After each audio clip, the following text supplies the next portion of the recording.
Just in case you didn't completely understand that dialogue, that was an auctioneer finalizing a deal on just one of hundreds of head of cattle which come before him every day.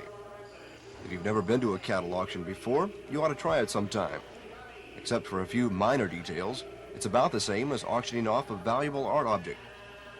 The two key elements in any auction are the buyers and the auctioneer. In this case, he's John Williams, who also just happens to be the mayor of Hurtsboro, a small community in southeast Alabama.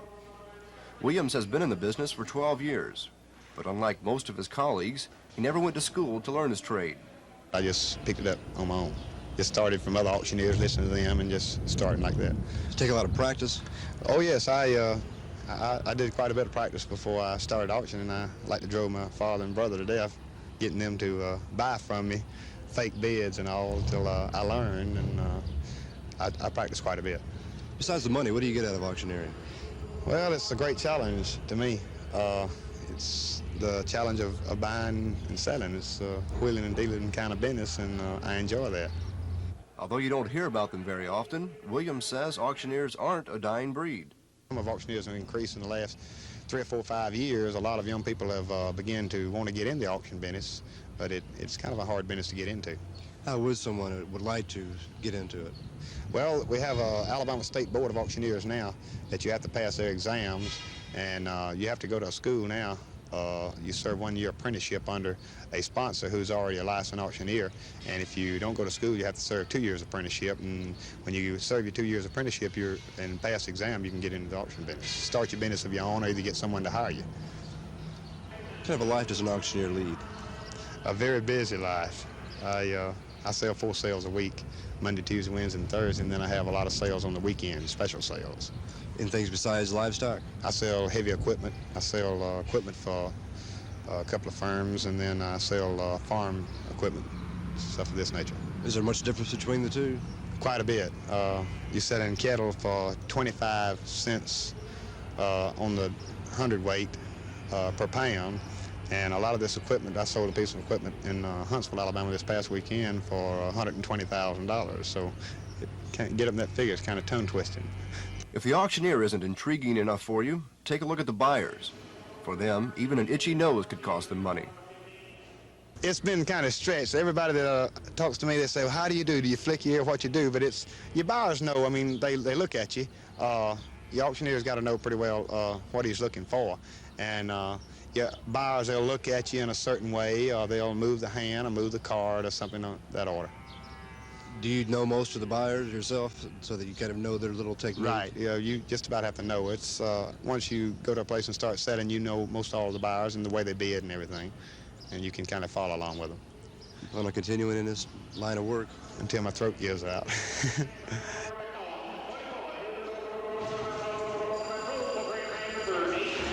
This is Dave Rickey reporting for Composite.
Music, to a blind person, is a message, I think. Well, to me it is. And in other words, I'm able to learn and know a lot of people through my music, really. Do you feel like you're communicating through music? That's what I'm getting at, right. You're able to communicate with people, and you learn a lot of people. And I'll tell you something else, you know, since I've been doing what you call the solo type work, I've gotten acquainted with more people, and believe it or not, I don't know why, but a lot of people feel to come to me with their problems as if I could handle it, you know?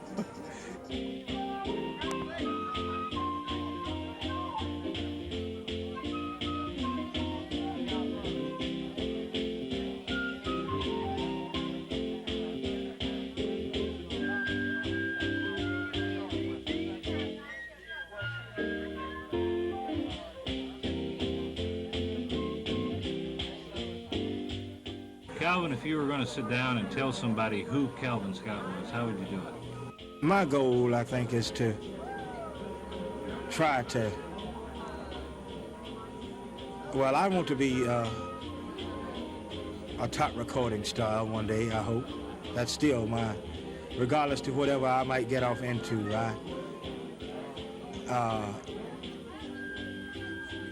music and you know, being a big wide world entertainer is really what I'm after.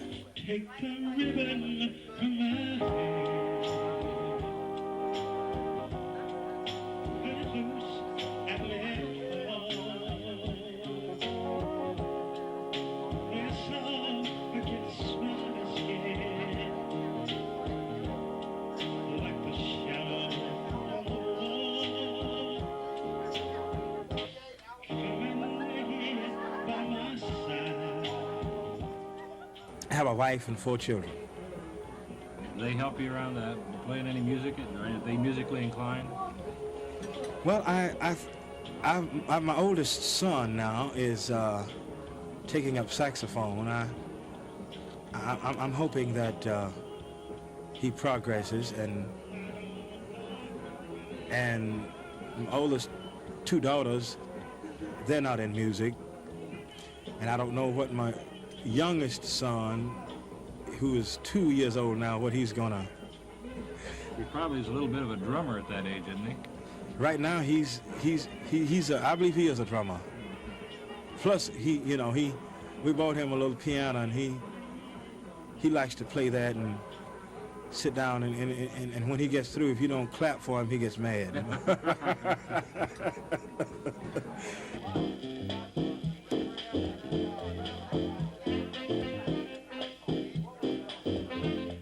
How do you get from one type of music to another? You play everything from the Herbie Man to country western to rock. How do you make that transition in your mind? Well, I tell you, let's put it like this. When I first started doing the solo type work, a little over 5 years ago, to make that big transition right after the one, right after the other, it was kind of a little bit difficult. I can't deny that. Not that I could do it, but you see, often to the type of thing that I'm into now, you have to switch from, let's say, from Leonard Skinner to Frank Sinatra, back to Jimmy Reed. In other words, and normally you just have to play them as they want them.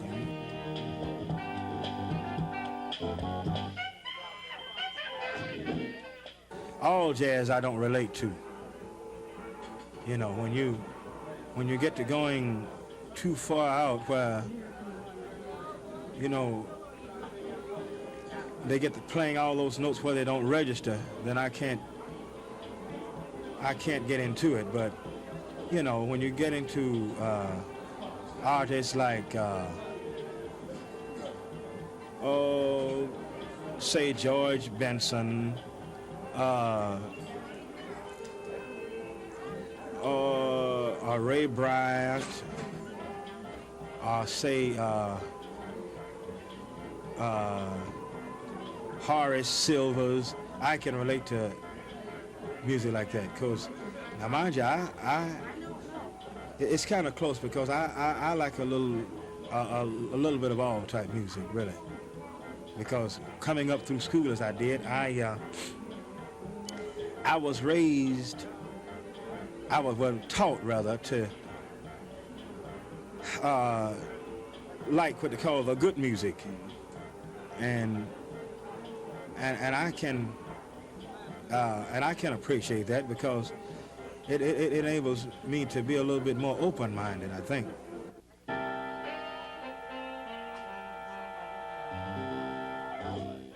You have a hero? Well, yes, I do. I guess everybody pick on him, but I think I'll have to. I call him my Uncle Ray Charles. The college story, my dad. The kid is just too bad. And I kind of pick him for a number of reasons because he, coming up from that old school, he gives a strong message, just like all of the older entertainers, and I think that I'm trying to think of this song that he put out that where he says that where he talk about so much happening to him in life that somebody ought to write a book about it. Coming up as I have, I kind of feel that same way.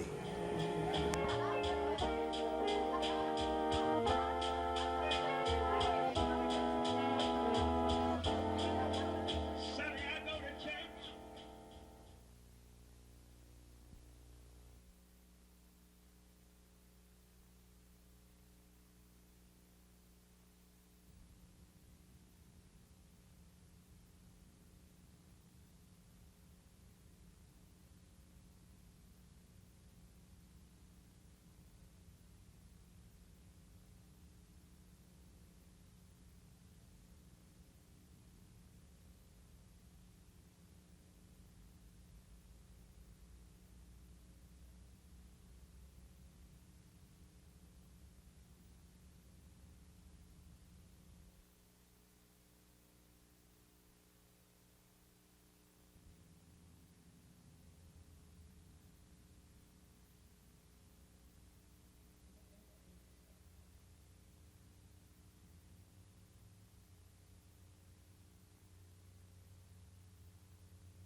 State Senator E.C. Crum Foshee and his brother Wheeler Foshee were convicted in Montgomery Federal Court in August 1976 on mail fraud. The government called it a check-kiting scheme involving their farm operations and business interests. That federal conviction was reversed earlier this month by the Fifth Circuit Court of Appeals in New Orleans when the case was returned to Montgomery Federal Court because of a technicality error. That set the stage for what transpired in the state Senate on March 21st, when 40-year-old Foshee was returned to the Senate, and the man who had replaced him from the 25th Senatorial District 19 months earlier was required by state law to return the seat to Foshee, which was rightfully his. In an interview, Foshee relates to what has transpired in his life over the past couple of years. Well, I'm very proud, naturally, to be back in the Senate. I think it's a very fine body, and I think it does a lot better job than the general public thinks it does. However, being out for a good time, I would say that I got the feelings that the public gets sometimes, that it doesn't move along fast enough. It's too deliberative maybe to get the things done that the people think should at least be considered. And so I think possibly it'll help me to have been out for a while to try to help speed up the flow of legislation and the things that are to be considered. You and your brother were in farming up until about 2 years ago. What is the extent of your farming, and if it is that you're involved in that, do you plan to expand in that area? No, George, we're not farming at all. We sold all our properties, including our homes. Well, it was a terrible feeling to see things that you'd had all your life and your father had had, and indeed his father had had. It's a terrible feeling to go through that. But we felt it at the time it was the right thing to do, and possibly it was the only thing to do, to start paying on the debts that we had. And I'm renting a house. I'm very happy with it, and my family's happy. And in one way, this has brought us closer together, and I think we're probably a better family than we was before it happened. But to answer your question, no, we're not in the farming business at all. In the past several months, there have been a number of state officials in high places that have had the finger pointed at them, and some of them have suffered the consequences. How do you feel in this regard? Well, George, I feel if any official in any capacity has done anything wrong, that they're just like any other person. They should be carried to court, and whatever happens, let it be there. However, I think they should be as individuals also, and not singled out just because they're office holders and spotlighted and tortured really in the press. I know it hurt me very bad to read about myself during my 2-year time that was sort of bad for me and my family. It hurt them. It hurt my mother, who's a very old lady, and of course I love her very much, and it hurts you to see them hurt. So I look at it sort of two ways. If they've done something wrong, then I think something should be done about it. But you do have a certain amount of sympathy for those who are undergoing similar situations that you've experienced. Yes, I do, Jordan. I might say this. During my trial here, I saw people go up and have attorneys assigned to walk in the back rooms and come out and plead guilty. And I feel those people are deprived, even though that's our system, and maybe that's the best way to do it. I don't know any solution to it, but I don't believe the fellow that's broke and not able to raise money to pick up the best lawyer might not get the best trial in the world. And I wonder now if we don't have people possibly in prison that really shouldn't be there because they were not able to foot the bill, and it's extremely expensive. If I hadn't had some good friends and things to help me along, I couldn't have hired the best lawyers available. And therefore, I think I might have lost my case, indeed, right on and on. So I have a certain feeling about that, and I want to look at that area of state courts. I was in federal court, as you know, but I feel that there might be the same case going on in the state courts, and I want to look at that area and see if possibly they could be improved to see that every person gets a fair trial. Do you think that there needs to be more teeth in the ethics law? I think we have a very good ethics law. And if somebody points out something to me that will strengthen the ethics law, I'll certainly support it. I was one of the original people to introduce ethics legislation. In fact, I served on the only ethics committee the Senate had as its chairman. At one time, I formed that committee myself. I spoke about ethics before we ever had an ethics law. So I feel very strongly that we need an ethics law, and I see nothing wrong with the one we have. What is your overall financial situation? Well, George, like I've said, we've sold everything we own. At the time the case was brought up, we had a case pending in court due to a bad fire that we'd had in our business. That has been settled, and the jury did what I'm sure they thought was right, but we didn't get what I know we should have had. And therefore, it's left us in a bad financial strait. We still owe money, in other words, and we don't own any property to back that up. Therefore, I have to face the fact of trying to deal out little bitty bits at the time to knock off a pretty good sized debt. But I want the people out there that's looking in that I owe one penny to know that I didn't take the easy road in declaring bankruptcy, which a lot of people have done. My brother and I have discussed it, and we want to do what's right, and we intend to pay our debts, and sooner or later they'll get their money. Senator Foshee, thank you. For Composite, I'm George Mitchell.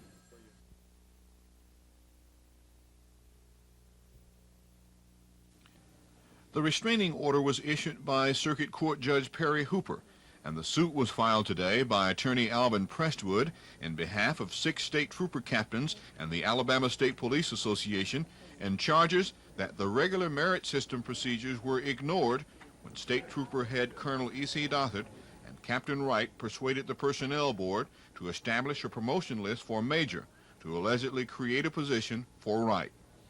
Captain Wright then placed 10th on the roster, says the suit, and that there were plans to appoint Wright to the position of Major over other state trooper officers who placed above him on the test.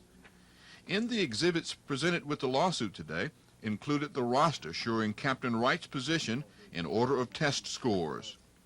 State Trooper Lieutenant Roy McClellan, head of the Alabama State Police Association, says the suit was filed to preserve the merit system. If they can do this, appoint one that's number 10 on the list, it's tearing the heart out of the merit system.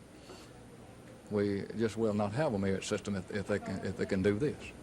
Today's restraining order and court hearing to be held April 12th grows out of the controversy surrounding what has been described by some trooper personnel as a political move by Governor George Wallace to reward Captain Larry Wright, a longtime security man for the governor.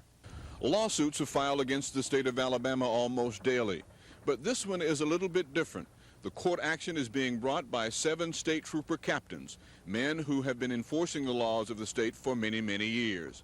One man said that he felt a bit strange suing the state, but he felt it was the only way that they could assure that the state's merit system would be operated in a fair and impartial manner. This is Norman Lumpkin, WSFA TV News reporting.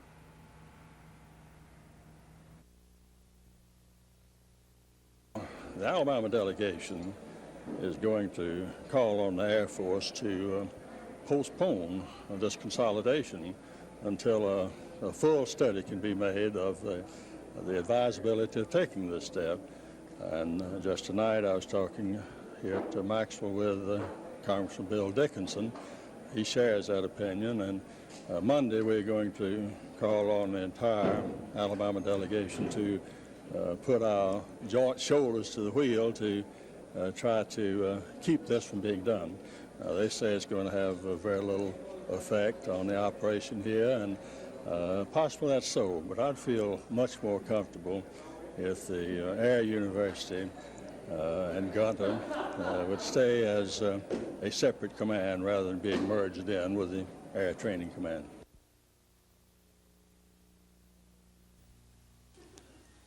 Governor Gene Henderson, an Opelika High School senior in Lee County, places education as the top priority of her administration. This was her first day in office after being elected by the youth legislature.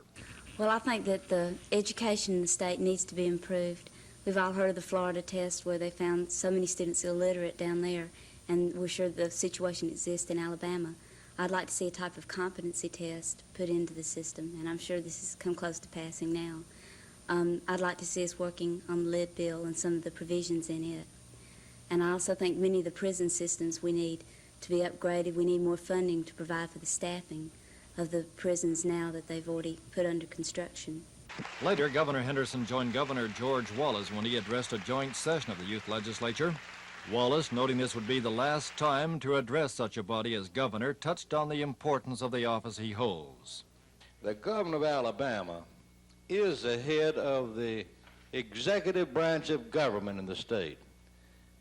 But it is no more important to the people of this state and country than being a good nurse, being a good businesswoman, a businessman, being a good bricklayer, being a good carpenter, being a good architect, being a good attorney. Some of the many pieces of legislation debated in the youth legislature included a law abolishing the Sunday closing blue law. Joanne Stevens of Tuscaloosa supported the bill's sponsor, Willie Wilder of Birmingham, in getting it through the Senate. The need for a new state constitution has caught the interest of the youth legislature. The House passed a measure providing for a constitutional convention to revise and amend the state constitution. Dick Brubaker of Montgomery was a co-sponsor of the bill. The youth legislature will log in the 4th and 5th legislative days tomorrow before adjourning sine die at 6 p.m. the same day. George Mitchell, WSFA TV News.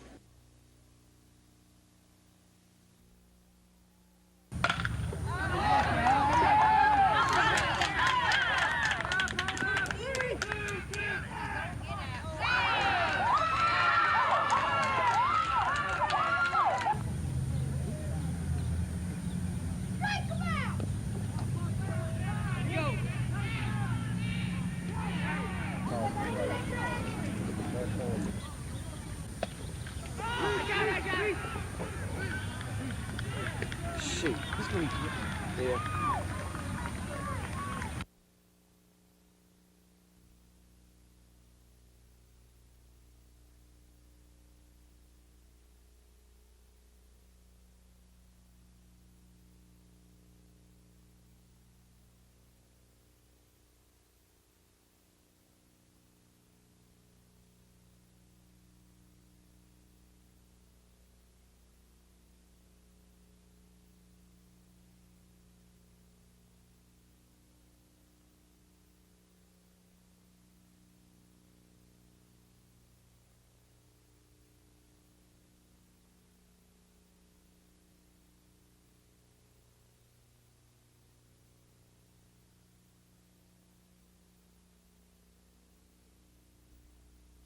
I know that many times people wonder why people make changes.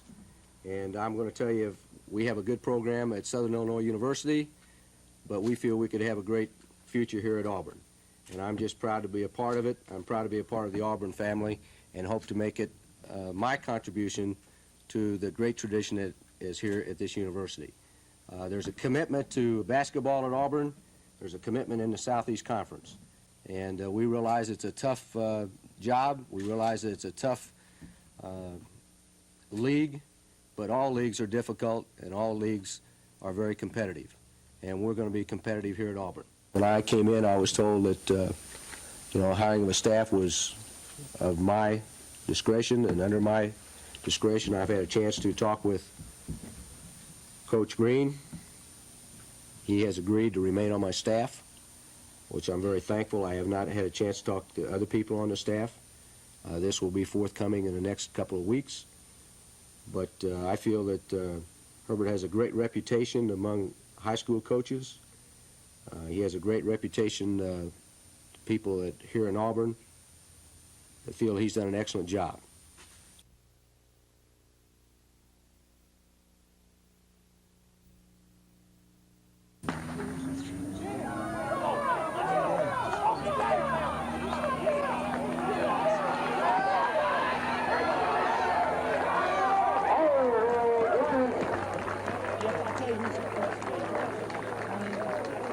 Second call, 800 meters. Second call. 49.28.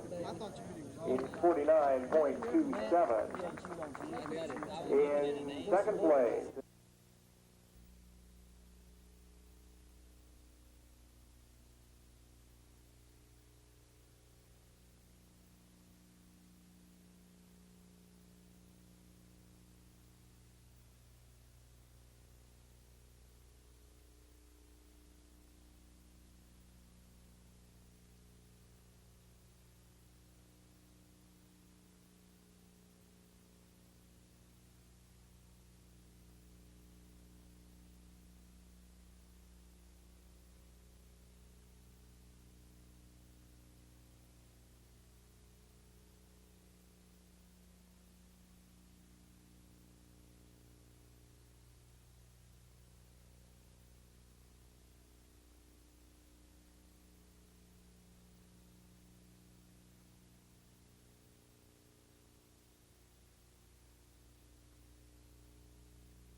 Certainly can, Wallace. Since 12:01 on Saturday morning, when the whole state was hot, just searing hot from the forest fires that had been burning out of proportion for the past 10 days, the State Forester Bill Moody put the no-burn order into effect.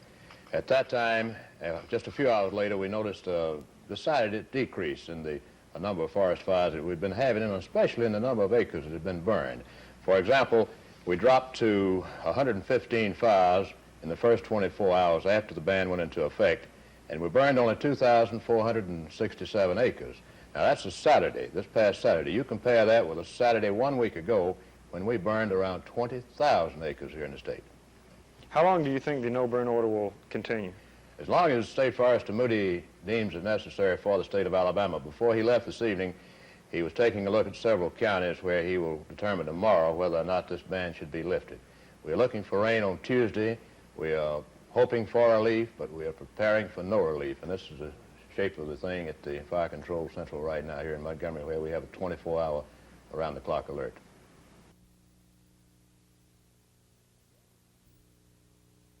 The Auburn Tigers took a very important three-game sweep against arch-rival Alabama this weekend at Plainsman Park. The Tigers started things off by taking both ends of a twin bill Saturday night, winning the opener 13-5 and taking the nightcap 11-5.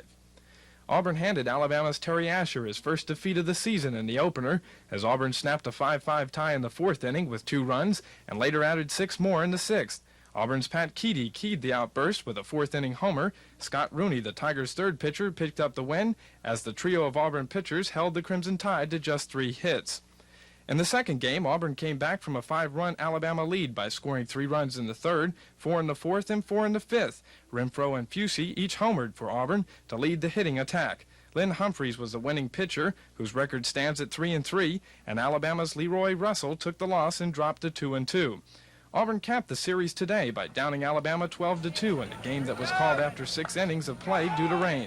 The Tigers broke a 0-0 tie in the third when Auburn's Don Fusey, who was 3 for 3, was hit by a pitch, stole second, and went on to third on a throwing error by the catcher. Pat Keedy walked and also stole second, and J.B. Brown brought both of the base runners home when he singled and later scored on a single by Rodney Rushing.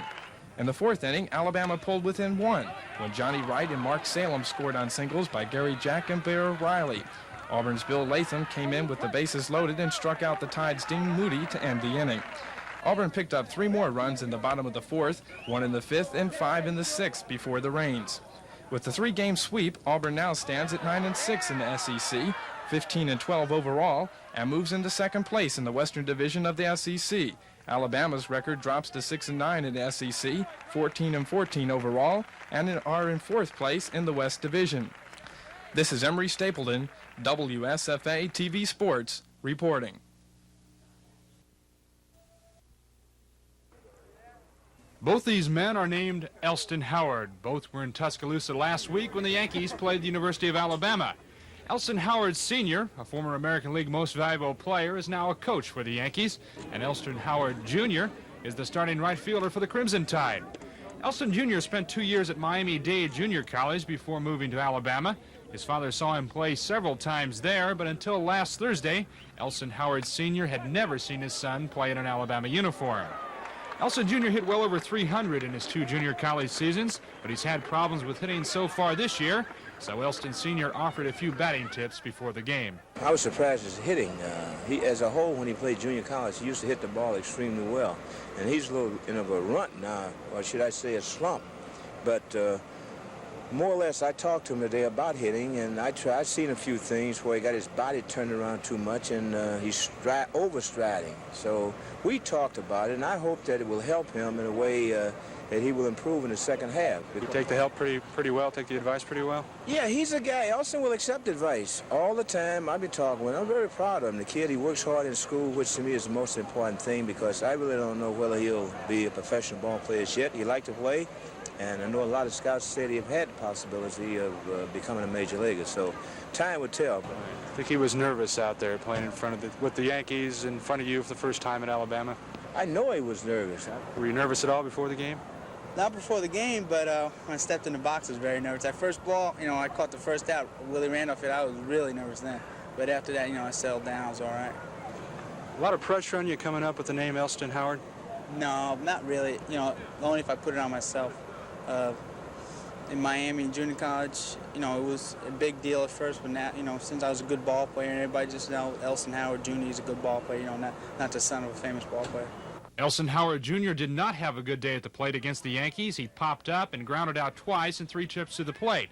He wasn't alone, though, since Catfish Hunter and Sparky Lyle combined to no-hit the Crimson Tide. But the Elston Howards, both father and son, are confident Elston Jr. can smooth out those hitting difficulties and get back to form before the end of the season. Dan O'Brien, WSFA TV Sports. Go!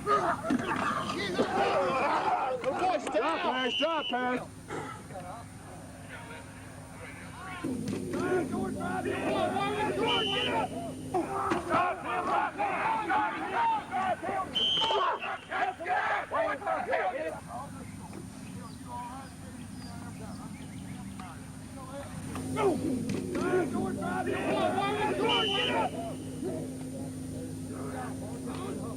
The thing I'm concerned about is getting our young players taught and exposed to what we're trying to do before we really throw them in there full speed.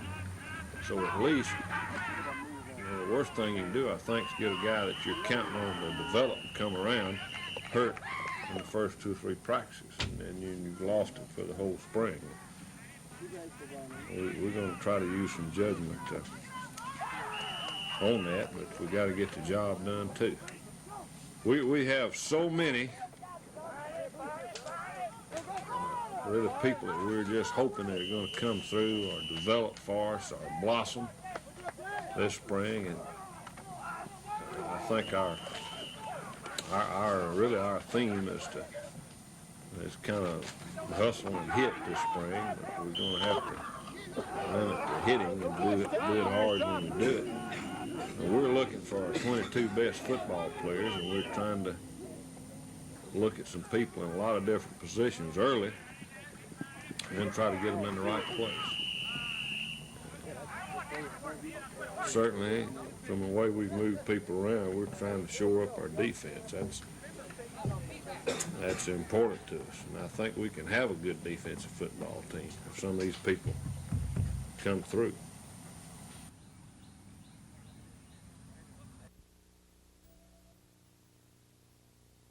It's my impression that in gubernatorial races, Republicans will make significant gains in 1978. In the contest for the House of Representatives, it's my impression that Republicans will make gains of 25 to 30. Senatorial contests, probably a gain of 1, maybe 2. In the state legislative races, which are very key, because the state legislatures elected this year will have an impact on redistricting following the 1980 census. And so I believe Republicans will gain very greatly in state legislative races all over the country. Mr. Ford, Alabama has only 2 Republicans in the House, in the State House, and none in the Senate. Do you think your visit here can help turn that around? I would agree with President Carter's assessment that the second Panama Canal Treaty is a nip-and-tuck fight for ratification.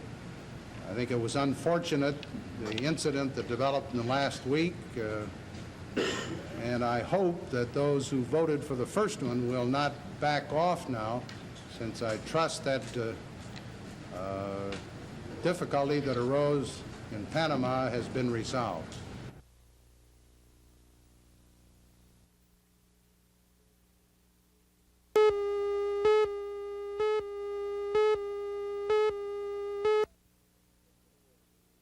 Shuffle away there. 22,000.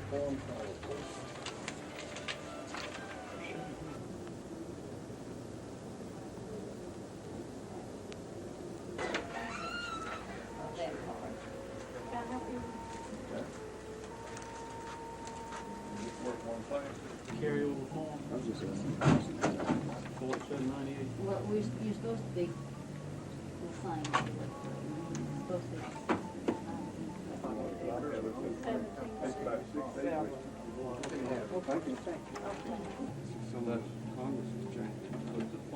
See, he lost, he had start losses in 1771. No, they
Fuck.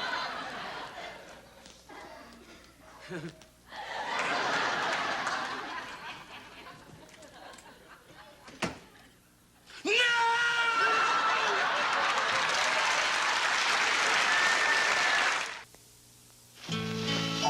the country neat, Howard? Here, pretend you're a farmer. These are times of your life to remember. And smile. In pictures. To help make those pictures look their best, ask for Kodak paper behind them. And remember, using Kodak film doesn't mean you automatically get